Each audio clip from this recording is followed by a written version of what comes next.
કચ્છની ધરતી એટલે સંતો અને શૂરવીરોની ધરતી, અને એમાંના એક સંત એટલે મેકરણ દાદા. હું અત્યારે છું મેકરણ દાદા પ્રાગટ પાણી, અને અહીંયા મેં એક વિશેષ વસ્તુ જોઈ. દેવાધિદેવ મહાદેવની બાજુમાં એક બીજી દેરી છે જેમાં લાલીઓ ગધેડો અને મોતિયો કૂતરો બંનેની પૂજા થાય છે. હવે કદાચ કોઈને પ્રશ્ન થાય કે ભાઈ દેવાધિદેવ મહાદેવની બાજુમાં ગધેડા અને કૂતરાની પણ પૂજા કેમ?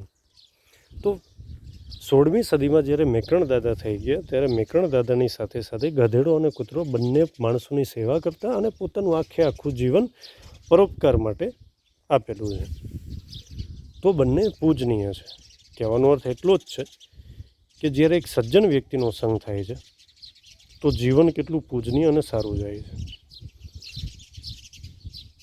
વાત સમજાય એને વંદન.